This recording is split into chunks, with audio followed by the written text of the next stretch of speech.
John McCain was one of the giants of American politics.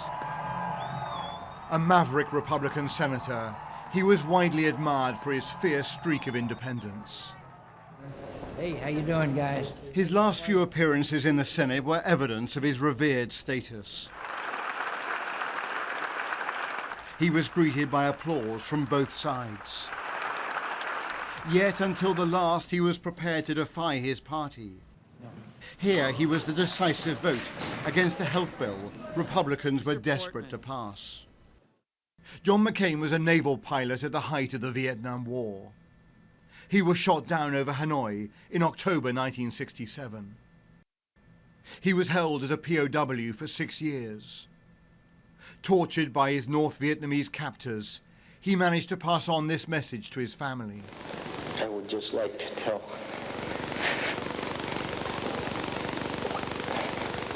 my wife I will get well. I love her. I hope to see her soon. He returned to serve his country in politics. A fixture of the Senate, he was a foreign policy hawk who thought that America had a duty to be a proactive player on the world stage. And having just come from Iraq, I can tell you unequivocally that the situation has improved dramatically over the last year. He first sought the White House in 2000. His campaign, fondly labeled as the Straight Talk Express. This is about the future of this country and the world. 8 years later, he went a stage further, winning the Republican nomination. Let me just offer an advance warning to the old, big spending, do nothing, me first, country second crowd. Change is coming. But ultimately, he lost to a much younger US senator. He was strikingly gracious in defeat to Barack Obama.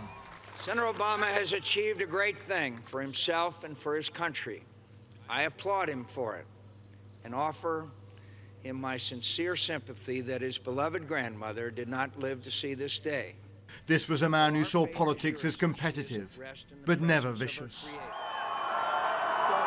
Privately, he was deeply alarmed by the political rise of Donald Trump, who returned the favor by mocking McCain's days as a POW. He's a war hero because he was captured. I like people that weren't captured, okay? I hate to tell you. Do you agree with that? McCain was diagnosed with brain cancer earlier this year. He had fought battles before, in the skies over Vietnam and in the political arena at home. He has now lost his final struggle. But he will be remembered as a man who loved his country and who saw decency in his opponents. With just weeks to live, his final message was an audio extract from his latest book. Maybe I'll be gone before you hear this. Before I leave, I'd like to see our politics begin to return to the purposes and practices that distinguish our history from the history of other nations. I'd like to see us recover our sense that we are more alike than different. John McCain has died aged 81.